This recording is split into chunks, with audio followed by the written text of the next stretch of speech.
Praise the Lord. Magandang umaga mga kapatid. Palakpakan natin ang Panginoon. Hallelujah. Welcome to month of September. Palakpakan natin Panginoon. Malapit na ang Kapaskuhan. Ipon-ipon na mga kaninangan at kaninungan. Hanap-hanap ng magtataguan. Biyaya po ng Diyos sa umagang ito. Sino po ang natutuwa at masaya sa umagang ito? Taas ang kamay. Sino ito ang piling niya ay tagumpay siya? Tagumpay, yung mga tagumpay dyan. Yung mga hindi nagtaas, talo ng guro yan. So ngayon, ipapanalo natin yan. So sa umagang ito, welcome sa ating unang linggo ng ating pong pagsamba ng Setyembre. At welcome to our brand new sermon series for this month. Sabay-sabay po nating basahin. 1, 2, 3, go! Surprise the world! Yan yung gulatin mo daw ang mundo. Yan. Nung nakakaraang mga months, uso yung mga tinatawag na gulatin mo memes. Sino po nakakabasa nun sa Facebook? Yung gulatin mo memes. Yung gulatin mo sila. Example, gulatin mo sila yung walang believe sa'yo. Ubusin mo agad ang sahod mo. Ito pa sila. Gulatin mo mga taong walang believe sa'yo. Lalo na ang mga katrabaho mo. Utangan mo sila, tsaka ka mag-awol. Ito pa, gulatin mo mga taong hindi naniniwala sa'yo. Ipasa mo ang board exam. Yan, sino mga nagdyan? Mga naipanalo. Ito, gulatin mo yung mga taong walang believe sa'yo. Pautangin mo sila, kahit di sila nangungutang. Ano pa isa? Gulatin mo si pastor. Dumating ka sa simbahan, kahit sarado pa. Sino po ang kaya ko tumanggap ng challenge yan? Our sermon theme for today is about surprise. Yan, surprise the world. Nakita niyo po yung mga line-up ng mga sermon ng linggo at saka biyernes. Panay surprise po yan. So atin po ngayong tatalakayin yan na bago natin maiwan. Ang buwan na ito ay lubha tayo masupresa sa salita ng Diyos. Mukhang wala tong kapangyarihan. Ay. Okay naman. Yan, okay. So our message for today, the topic for this Sunday is surprise the world with your salvation. Sino po dito ang may kaligtasan? Taas ang kamay. So sa walang kaligtasan, hindi kayo makaka-relate sa mensahe. Kasi wala kayong susupresa. Okay. So sa mga may kaligtasan, the message of the Lord is for you today. When we talk about surprise, bigyan natin ng mensahe ito. Nawala na ng kapangyarihan to. Mukhang kulang. Ayan. So what means surprise? It is, I quoted this explanation or definition from the message of Sister Grace last Wednesday. Sister Grace Masilongan opened the theme for the month of September last Wednesday during the prayer meeting. So siyang nag-open ng mensahe. So I quote from her, ayan. So surprise means unexpected, astonishing event, fact or nothing, or thing. Ito, sino ito yung itsurang Sige nga, tingnan mo yung mga katabi mo, pakita mo sa kanya ano itsura na nagulat. Kung paano ka magulat. Sige nga. Okay, papangit. Di ba? So, automatic, para bang, in reality, para bang pag nagulat tayo, merong expression na mukha. Nakita na ba na tayo ng taong nagulat na walang expression? Ay, ano yun? Di ba may expression? See, their eyes are opened up bigger than the normal. Okay, napanganga ka. Okay, yan ang yung expectation natin sa mga taong nagulat. So balik tayo sa definition. Unexpected, astonishing event, fact, or thing. Mga bagay na hindi mo inaasahan. Then, an attack made without warning. Taking unaware, something that surprises, the feeling caused by something unexpected and unusual. So yun ang definition. So we can use different words from the word surprise. Others are shocked. So may tao na surpresa, na-shock siya. So it's either negative or positive things that you are been shocked. Maliban sa nakuryente, hindi yun na-surprise. Okay, amazement. Pag amazement, namangha. And astonishment. Then bewilderment. No, ito yung namamangha kang nagtataka. Stand. Ito yung may kasamang pagkatulala. Stand. And disbelief. na hindi ka panipaniwala. So alin dyan yung mga naramdaman nyo kapag nakatanggap kayo ng Meralco bill? Sino dito hindi nagulat sa Meralco bill niya? May mga pagkakataon, nagulat tayo, no? Ewan ko kung totoo yung balita, no? Si Marcoleta, di ba yan, ng kumandidato siya, ang kanyang pangako, libre ang ating Meralco bill, no? Singilin na natin ngayon si Marcoleta, senador na. Pero one of the, na nabasa ko, ang kanya palang proposal, sana maisabatas, aalisin na yung mga 4Ps. O, sino ito yung mga kinabasa 4Ps? Yun na, yung mga lahat ng mga ayuda, aalisin na yun, na perang natatanggap ng mga mama. Ang gagawin doon, yung pondong pang 4Ps, DSWD, ipapasok sa Meralco. At yung pondong yun, ibabawas sa mga 200 kilowatt per hour, pababa, libre. O sino kumukonsumo 200. Tapos pataas nyon, meron ng bracket ng discount or natawag ng subsidy. So sana, maisabatas. Kisa yung perang natatanggap na mga, wala, hindi naman karapat dapat, pinasusugol lang, di ba? So sana, maganda ang idea yon. So, kasi nga, para hindi na lahat tayo masyak sa bidding. Okay? So, there are different things or any mga pagkakataon na pwede tayo mamangha, magulat, o masyak. No? May mga taong nagulat na yung anak nila ay mag-aasawa na. May taong nagulat na yung asawa nila hindi na umuwi. Yung mga taong nagulat na, sino rito yung sinopresa na ng birthday nila? Sa tayo, Bel, no? Kayo na. Oh, ano ang pakiramdam ng mga sinusupresa? Alin dyan? Na-shock? Na-disbelief? Na-stand? Na-amazed? So those are the feelings and emotions of being surprised. Yan. Ito, nakakagulat. Sino hindi nagulat? Mga diskaya, may 40 luxury cars. Ako, nagulat ako dyan eh. Ito mga feeling dyan, wow, amazed, astonished, and disbelief. Hindi ka makakapaniwalang may taong 40 kotse. Guro, kotse sa umaga, kotse sa tanghali, kotse sa gabi, iba-iba. Diba? Talagang sinampal tayo ng kahirapan. Diba? Rolls-Royce, Kulinan, 42 million lang isa. Mercedes-Benz Maybach, 22 million lang. Isa lang naman daw bilhin niya. Bentley, 20 million, isa lang. Mercedes-Benz Wagon, 20 million, isa lang. 2 Cadillac Escalades, 11 million each, tig-isa lang. 2 million Yukon Denali, 11 million each, tig-isa lang. Range Rover, 16 million, isa lang. Range Rover Defender, 7 million lang. Range Rover, 5 million lang. And Chevrolet Suburban, 3 million lang. Yan yung sa Senate hearing. Talagang nilalang lang ang perang yan. Pera ng bayan. So itong isang example ng, ito buong Pilipinas. We're astonished, amazed, and disbelieved, and angered. So ito hindi nagalit. Nakakapanginig to lalo na nung pinicture yan ni Jessica Soho. Kawawang bayan, kawawang Pilipinas. Lubog na sa baha, lubog pa sa, ang magpapalubog doon sa atin ay ang kanilang kasakiman. Tax ng bayan. Sino doon din naniniwalang guilty sila? Pero napaka-guilty po ng mga taong ito. Panalangin na lang natin sila. Pero this week, I posted, kasi maraming naman, ano ba ang sabi ng Diyos, ano ba ang sabi ng Biblia sa mga ganitong tao? Dapat na ba natin silang husgahan? In your own conviction, in your own judgment, are they guilty? Ako, sa akin, guilty talaga po. Dahil po yung mga kayamanan yan, naipon lang nila nitong pandemic. Saan sila kukuha ng pera? Kahit sabihin nilang contractor sila. Anak po ako ng contractual. Okay, so ano sabi ng Biblia? Pinost ko to last week. Tungkol sa anong sabi ng Bible, tulad sa mga taong, tulad ng mga diskaya. Awit 73. Sa taong mayabang, ako'y nainggit nga, at sa biglang yaman ng mga masama.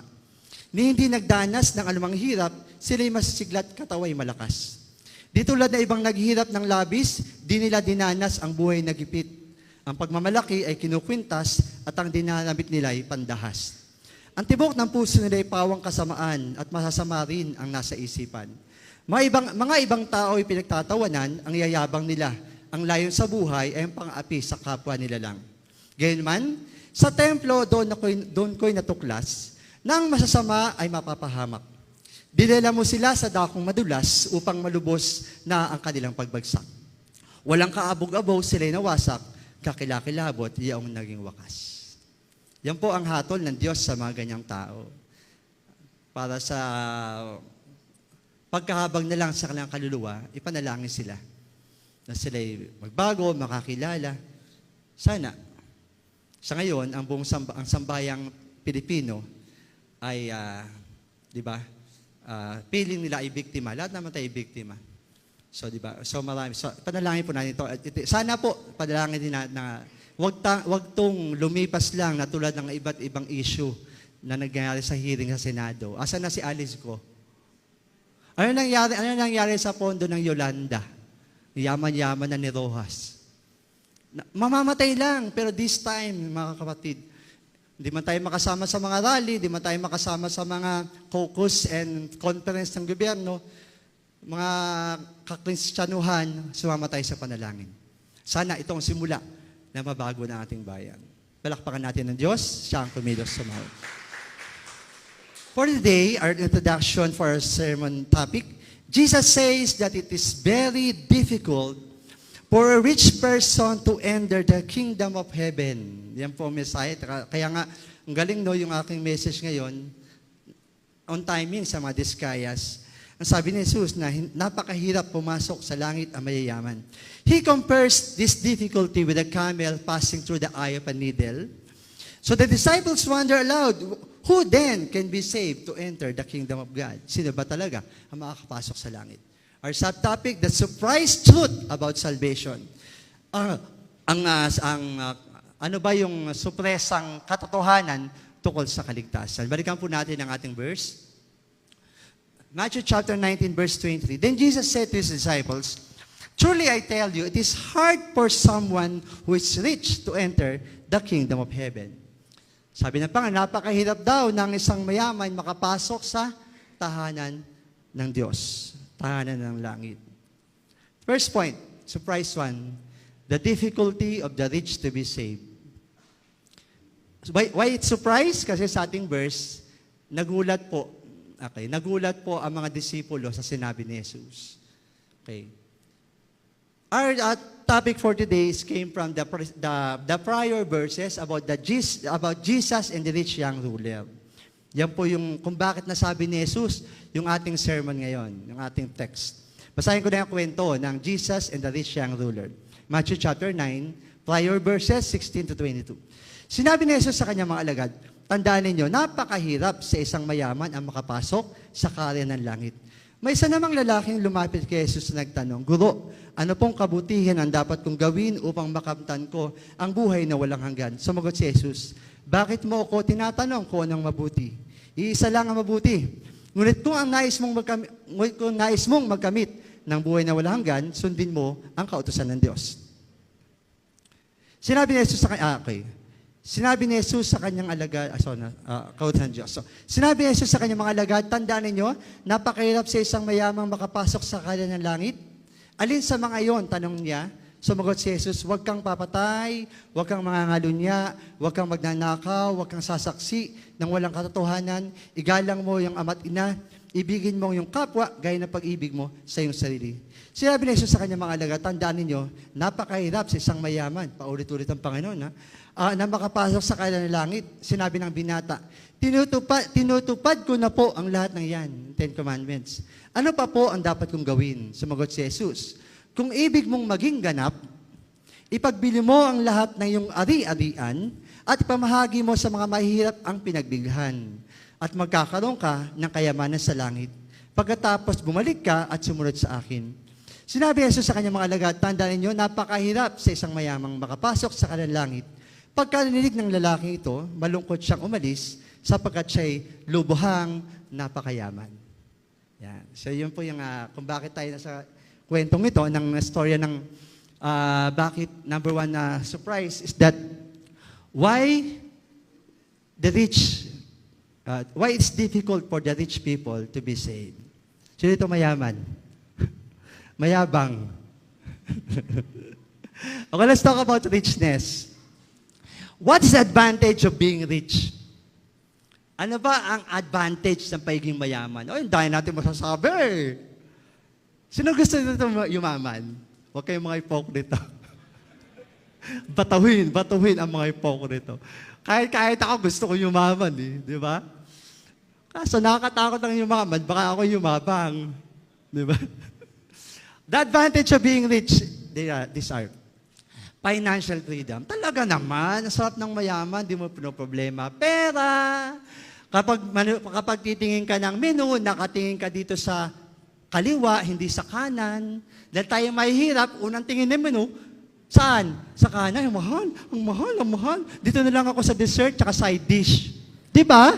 Ang mayayaman, hindi yan tumitingin sa kaliwa. Sa kanan. Ang tingin niyan dito sa kaliwa. What is the delicious? What is your, di ba? What is your specialty? Mga ganyan mayayaman. Gusto niyo ba yun?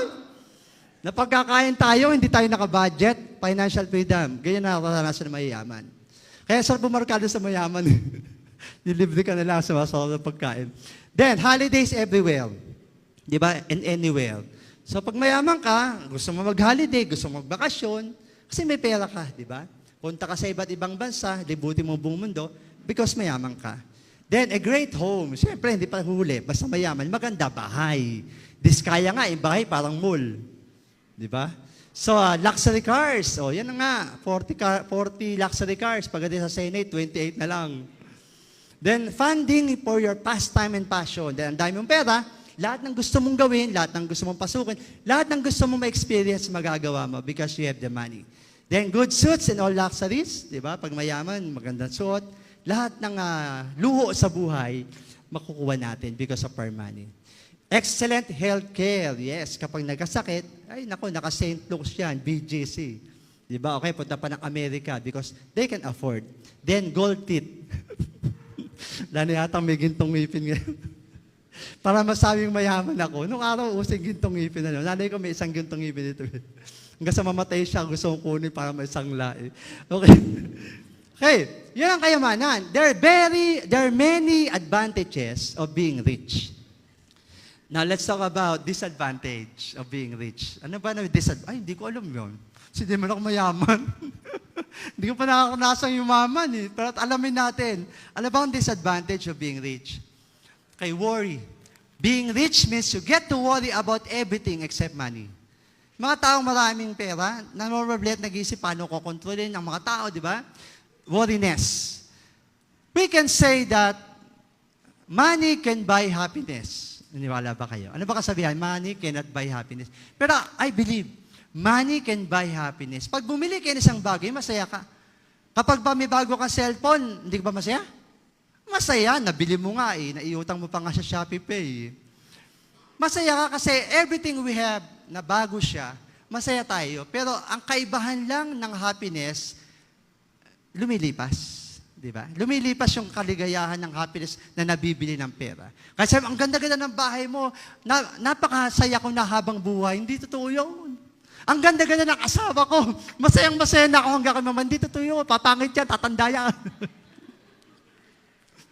Di ba? So, we can buy happiness, pero hindi siya eternal. Di ba? So, niniwala ko doon. Kasi everything na meron ako, minsan, nakuhook ako sa Shopee Pay. Ako sa Shopee. Pag may nabibilang, masaya ako, pero okay na. Pagka-unbox ko, wala na. Okay na, andyan na lang uli. Di ba? So, yun. We can buy happiness, pero hindi siya pantagalan. Then, boredom. Do you know most of the rich people are bored? Why? If you don't have to work and you choose not to, you may have trouble filling your time. No, it's either itong mga mayayaman, sobrang busy dahil ang dami negosyo, okay, yeah, they can rest kasi ang dami nilang pera. Pero most of the rich people found themselves bored. Meron silang lungkot na hindi nila malaman, na hindi kayang punan ng kayamanang meron sila. Other things are, you will face different stress. Stressful po ang pagiging mayaman. Okay? Mas stress pa sa walang pambayad sa kuryente. Okay? So, anxiety, then when you will face different stress and anxiety than when you did not have money. So, sinasabi dito na mas stressful sila kahit sa tulad natin walang pera. Then, you will have to pay financial advisors and tax accountant to handle your money. Kasi sobrang dami mo ng pera, kailangan mo may tagapangalaga. When you have the money, what's next? Kapag may pera ka na, ano susunod? It will be the end of your goals and ambition. Kapag marami ng pera, tapos na ang mga pangarap sa buhay. Di ba? Di ba tayo mga, hindi lang nasa baba lang, we have ambitions. We still have desire to gain something because limitado pera natin. Pero kung lahat ng pera nasa iyo, lahat ng gusto mo, mabibili mo. Then what's next? Dalawa lang. Either you want more or to surpass another one's richer than you. Kasi wala nga raw kakontentuhan ng tao eh. No? Dahil nga wala ka ng pangarap, dahil mo ng pera, nainggit ka pa sa mas mayaman sa iyo, tapos nakikita mo sa Forbes magazine, sa mga top 100 richest people, hindi ka pa nakakapasok sa 1,000 people, gusto mo pa pumasok. So, stressful ang mayaman. So, hindi na ako kontento. Ito pa, you are prone to scams and fraudster. So, sa mga scammer, kasi mapera kayo, di ba? Sino dito pag bagong sahod, ini-scam na mga utang? Di ba? So, kapag alam ng tao marami kang pera, iniisip niya, lalo ng mga masamang tao, paano ka kuha na ng pera? Paano ka nakawan? And rich people cannot sleep peacefully because of that richness. Kahit na ang bahay nila ay ang daming lock, ang taas ng gate, taas ng bakod, di ba? May mga gwardiya, still they have no peace. Nung araw, nakakatulog tayo ng bukas ang bintana, mga ganun, di ba? Pero yung peace na yon, we can say those rich people do not have.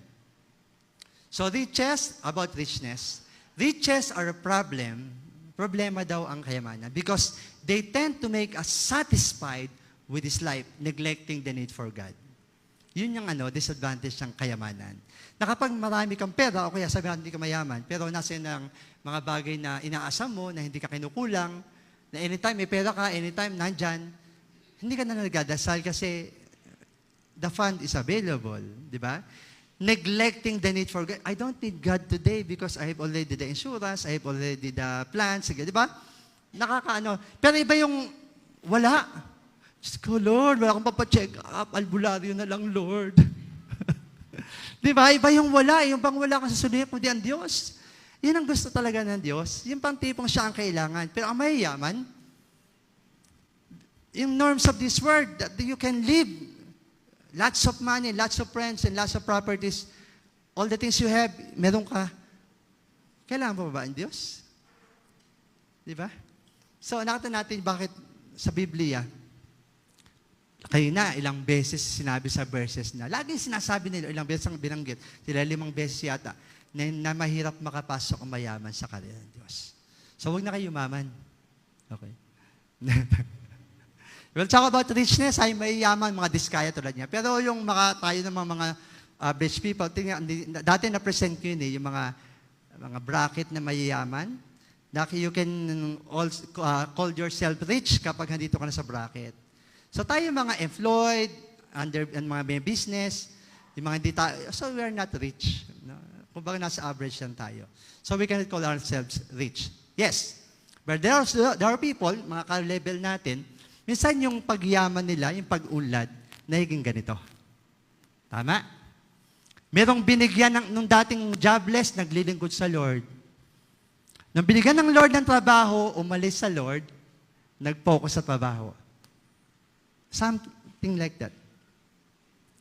Sabi Lord, bigyan ka ng trabaho, nakakaawa ka naman yung prayer meeting, yan ang prayer request mo. O bigyan ka ng trabaho. Ngayon yung trabaho, naging dahilan para kalimutan ng Diyos. Sometimes kailangan maging mayaman na mayaman eh. May pagkakataon tayo na konting pagpalain lang, we neglect God. Sometimes riches are sought at the expense of seeking God.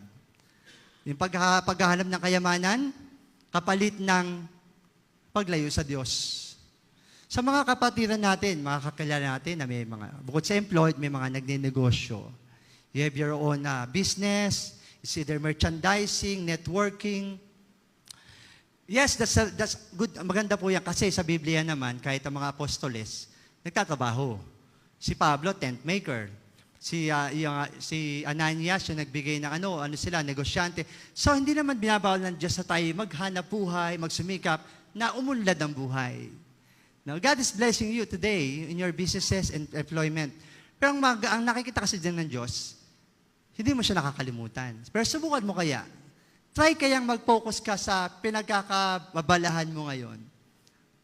At in-neglect mo ang Diyos. Let's see what God will do for you. Kasi kapag tayo anak ng Diyos, no, talagang required for us to do not neglect God. Say amen. Huwag mo kalimutan ng Diyos. Okay, yan yun. So, Matthew chapter 19, verse 24. Again, I tell you, it is easier for a camel to go through the eye of a needle than for someone who is rich to enter the kingdom of God. So, in-express ng Panginoon ang kanyang puntos sa magitan ng hyperbole. Ito yung natawag na figure of speech. The passing of a camel through a needle. Surprise number 2, verse 24. So, it is easier for the camel to go through to the eye of a needle. Was meant to be somewhat humorous. So, nung sinabi ng Panginoon sa mga parang natawa sila, parang napaka-imposible naman yung camel, lalagay mo sa butas, papasok mo sa butas ng kalayom. So, it is somewhat humorous. We immediately think of this as being impossible. So, very impossible po yan. Okay? In the context of that hyperbole or figure of speech ng Lord, so the eye of a needle, sabi ng mga scholars, was indeed a narrow gateway in Jerusalem. So, papasok sa Jerusalem, meron isang gate, at tong gate na to, merong isang daanan na hindi kasya ang camel kung marami siya mga karga. Okay. Since camel were heavily loaded with goods and riders, they would need to be unloaded in order to pass through. So yung camel, kailangan, para makapasok, alisin yung mga karga niya, tapos papasok na sa pintuan ng Jerusalem. Sabi niya kung bakit ginamit ng Lord ang kasabihang yan. Therefore, the analogy of the rich man would have to similarly unload his material possession in order to enter heaven. So, analyzation dito, ang isang mayaman, para makapasok sa langit, i-unload mo yung mga daladala mo, mga kayamanan mo, yung pride mo, yung education mo, so yung nagbibigay bigat sa'yo, at napakalaking block, papasok sa langit. Iyon ang analogy niyan. Pero, the most likely explanation of that camel to go through the eye of a needle is that Jesus was using hyperbole or figure of speech. Nang sabi sa Tagalog, Filipino subject, tayutay. Di ba? Tumakbo si tatay na dapa, tayo, tay. Hindi, tayutay. It's a figure of speech meaning an hyperbole. Exaggerated use. Sa homiletics, sa speaker class, one of our topic yan na pwede kang gumamit ng verse na exaggerate. Example, the plank in one's eye. Troso sa mata ng isa. Yung muta, naging troso. Exaggerate naman yun. O swallowing a camel, sabi sa Matthew, lumulon ka ng kamelyo. Mga exaggerated yan. Meaning, ang ideas niyan ay impossible. Somewhat, it will not happen. Matthew chapter 19, verse 25. When the disciples heard this, they were greatly astonished and asked. Marinig ng mga disipulo, sabi ni Jesus na mayayaman ay mahirap makapasok sa langit. At ang para sa mga kamelyong hindi makapasok sa butas ng karayom, mas maigi pala yung kamelyong makapasok sa butas ng karayom. Sabi na, astonished sila, nagulat siya. Then Lord, sino ang maliligtas? Who then can be saved? Surprise number 3. Who then can be saved? Sino ang maliligtas? The great disbelief of the disciples was based on the assumption that riches were always a sign of God's blessing and favor. Alam niyo ba ng mga disipulo? Kasi during that 3 years ministry, ang mga disipulo, mga apostol, hindi pa matured yan sa spiritual life. Imagine you have Jesus Christ 24/7, a great teacher, from as you woke up, paggising mo hanggang sa pagtulog, turo ng turo, ang daming teachings. So alam niyo, in 3 years na mga disipulo kasama si Jesus, talagang ang dami lang naging karunungan mula sa great teacher na to. Pero during that time, hindi pa ganun sila ka-matured, hindi pa maraming alam. Ang alam nila yung pagsama nila kay Jesus ay magbubunga ng kayamanan. No, this belief that Kasi si Jesus Christ ay pinaniwalaan nila, the coming Messiah, the coming King of Jerusalem, who will na siyang mag-aahon sa kahirapan. And there were disbelief. Bakit ganun si Jesus parang anti-rich to, no? So, their great disbelief of the disciple was based on their assumption that riches were always a sign of God's blessing and favor. Lagi kong tinitira ang mga church na ganyan. Prosperity gospel preachers, that kapag habang nagbibigay ka, habang pinagpapala mo, pastor mo, pagyayamanin ka. In the concept of the principle of giving, totoo naman po yun. The more you give, the more you will receive. Pero hindi dapat nakapokus doon ang ebanghelyo ng iglesia. At saka hindi na dapat ipagdiinan yan dahil kung ang puso ng tao ay binago ng gospel ng Panginoon, kasunod na yan ang generosity sa pagkakaloob sa iglesia. Hindi kailangang idikdik pa sa isip ng tao na kapag nagbigay ka, pagpapalain ka, bibigyan ng trabaho anak mo, no? Bigay mo yung 100 o 90% sa 10% sa iyo, 90% kay pastor, pagpapalain ka. Di ba? Riches is not a sign of God's blessing and favor. So, I'm saying this na, I'm blessed. Pinagpakala ko na rin financially, nadagdagan na sa God. Blessing naman talaga yon. Pero hindi dapat nakapokus doon yung talagang biyaya ng Diyos. How if nawala ka ng trabaho? How if binawi ang increase? How if nalugi ang negosyo? Sabi mo, hindi ka na bless, hindi ka na pinagpapala ng Lord. It's not on the richness. Tingnan natin. They had probably hoped that their following of Jesus would make them rich and influential. Ito yung sabi ko kanina. Yun ang nila expectation nila And the prominent leaders in Messianic government. Doon inaasahan nila, si Jesus ang magbabango sila sa kahirapan at pagkaalipin. So in a culture where wealth was regarded as a sign of God's blessing and where a religious teacher was therefore expected to be at least moderately wealthy, the lifestyle of Jesus and disciples was conspicuously different. Jesus Christ ministered in a humble way. Wala siyang itinayong church. Wala siyang kamelyo. During that time, kapag ikay mayaman, meron kang kamelyo. Jesus Christ and the 12 disciples walk throughout Jerusalem, Samaria, and Galilee to preach the word without any vehicle or any camel. Jesus Christ lived in a humble lifestyle. So dapat, hindi ganun ang mga manggagawa.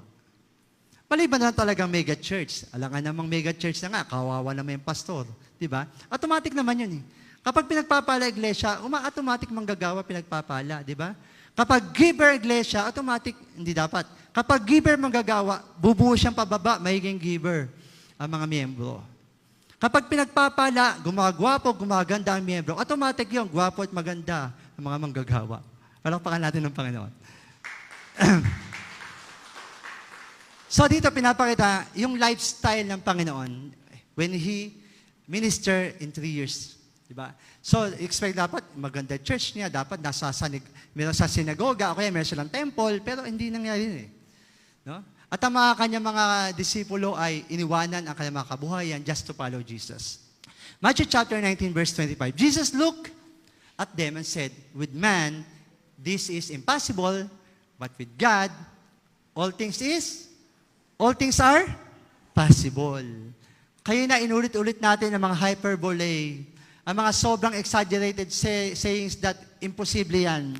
Pero Jesus said, at the end of his preachings, that sa tao, imposible yan.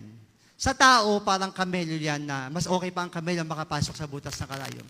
Pero sa Diyos, posible siya. So meaning, kung kanina, ang mayayaman, siya sabi natin, hindi makakapasok sa langit, mahirap. Pero dito, sa ating bersikulo, binigyan ng pag-asa ang lahat na posible sa Diyos na sila'y makapasok sa langit. It is possible for the rich man to be saved. Posible daw. God's grace is enough to save the rich man. We have the examples of people like Zacchaeus, Joseph of Arimathea, and Barnabas. These person are rich men, still able to put God first, not the riches. So may mga mayayaman naman sa Bible na talagang, mayayaman sila talaga, pero priority nila ang Diyos. Example, si Zacchaeus is a tax collector. Yung panahon yun, pag taga-BIR ka, paldo ka. O taga-custom ka, kaya taga-DPWH ka. Empleyado lang yun, ha? Paldo yan. Example, Zaccheo, na empleyado ng BIR. So, paldo yan. Malaki sahod. Pero, nung makakilala sa Panginoon, naging priority niyan Diyos. Binanggit si Jose na taga-Arimatea. He's a rich man who donated Jesus' tomb. Siya nag-donate ng libingan ni Jesus. Isang kuwebang binutas sa bundok at nilagyan ng malaking tipak na bato at during that time, mahal yun. Parang panahon natin ay isang musileo. So mayaman siya pero inuna niya ang Diyos. Si Barnabas, isang taong negosyante at meron siyang maraming bukiran. Nagbenta siya ng bukiran at ang kanyang pinagbentahan ay kanyang inalay sa paa ng mga apostoles. So meron siyang rich giver.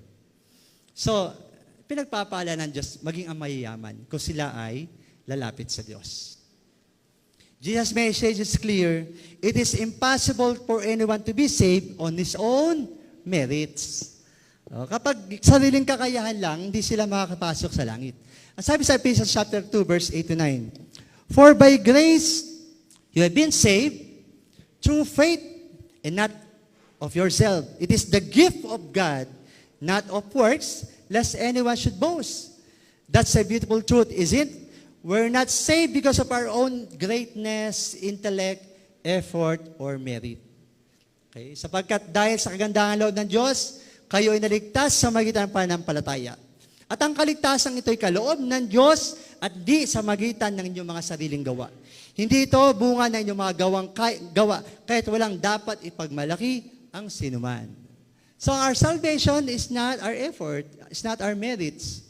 Hindi ko pastor kami, mas save kami sa inyo. We're all saved. No, lahat tayo ligtas. No, na walang pamantayan na sino mas magaling, sino mas masipag, sino mas maraming paglilingkod. We are all saved by the grace of God. So hindi ito nakukuha sa mga gawa. Surprise the world with these truths. So ang ating assignment today, paano niyo susuprasahin ang mundo sa magitan ng kaligtasang meron kayo?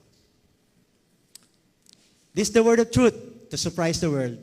The word says, and Jesus says, the word says, love yourself. But Jesus says, deny yourself. Hindi alam ng mundo ito, mga kapatid. Ang alam ng mundo, you should love yourself. Pero alam natin, mga pinagpala at may kaligtasan, we should deny ourselves. Share this truth para maraming tao ang mawala sa kanilang kamangmangan, kayabangan, kataasan, at kapalaluan.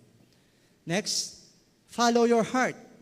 Ang sabi ng mundo, sundin mo lang ang gusto mo, sundin mo lang ang nais mo. Follow your heart. But Jesus said, heart is a deceitful above all things and desperately wicked. Ang puso daw ay masama. So sabi ng mundo, sundin mo ang puso mo. Sabi ng Biblia, masama ang pusong yan. Pinagandali niya sa kapamakan. Wicked siya. Then, serve yourself. The word said, but Jesus said, serve others. Maglingkod tayo sa iba. So that's a part of your salvation, mga kapatid. Yan yung sa part ng Jesus says, ito ka. At sa part ng mundo, yan sila. And now this is the truth you should share to them so that they can be surprised. Palakpakan po natin ang Panginoon. Love not the world, neither the things that are in the world. If any man love the world, the love of the Father is not in him. So, wag daw nating mahalin ang mundo kasi kapag minahal yung mundo, wala sa inyo ang Panginoon o ang Diyos. Huwag niyong ibigin ang sanlibutan, ni ang mga bagay na sanlibutan. Kung ang sino man ay umiibig sa sanlibutan, ito'y wala sa kanya ang pag-ibig ng Ama. Okay, then common knowledge of man about being saved. Ito'y pang alam nila. We're talking about surprise them with your salvation. They know that being good and not doing mortal sin is enough for them to be saved. Alam nila, yung pagiging mabait at paggawa ng at huwag kang gagawa ng mga mortal sin. Ano ba yung mortal sin? Pagpatay, pagnakaw, pangangalo niya, yung mga mortal na kapag daw di mo ginagawa at mabait ka, papasok sila sa langit. Yung mga tao kung nakuusap na ganyan. All they know is that being good is enough for them to be saved. Kahit di sila umakisimba Ay, okay lang, pastor. Ako na may kahit di nagsisimbay, hindi naman ako nakakalimot. So, nakakalimot ba kayong ganon? Eh, kung ganyan din lang at naliligtas na, hindi nagisimba, at huwag kong malimot, kanya-kanya na tayo sa kanyang mga bahay, basta huwag nyo kakalimutan ng Lord. Number 2, being religious, following religious tradition, is enough for them to be saved. Maraming mga religyoso, lingkod ng lingkod sa simbahan. No? Lumuluhod mula pintuan hanggang altar. Nagkasakripisyo, nagpapapinitensya, nagpapapako sa krus. Alam nila, yung pagiging religious ay magliligtas sa kanila. Then being generous, doing charitable works. Maraming member ng church, bigay ng bigay. Dahil sabi ng pastor, bigay ng bigay, pagpapalain sila. Hindi na alam, habang sila nagbibigay, nawawala ang kaligtasan dahil nakatutok sila sa yaman na binibigay. So being generous, doing charitable works does not save you. Yung pagiging mapagbigay ng isang Kristiyano, hindi yan nagliligtas sa inyo, yung tithes nyo. 10% na faithful kayo, more than 10%, or hindi yan makapagliligtas sa inyo. Kung ba't kayo nagkakalo, kung ba't kayo tapat sa inyong ikapu, yun ang bunga ng inyong kaligtasan. Naintindihan nyo na ang pag-ibig ng Diyos sa inyo, bahagi na inyong tinatangkilik ay bahagi ng Diyos. Alam nyo na kasi yun, kaya nagbibigay kayo. So hindi nyo ginagawa yun, hindi kayo nagkakaloob dahil para maligtas kayo, kundi ang inyong pagkakaloob ay pag mapagbigay ay bunga ng inyong kaligtasan. So baliktad, di ba? So, the only way to be saved is through Jesus. Yan ang dapat malaman ng mundo. Na hindi dapat isang pinangahalangan ng reliyon, pinangahalangan nilang kayamanan, o pinangahalangan nilang pagiging mabait at mabuting tao. Diba? Kasi kung ang requirement to be saved is pagiging mabait, ang dami sa atin hindi liligtas. Kasi sa marami sa atin masama ugali. Kahit ako, meron ako masama ugali, di ba? No? Okay.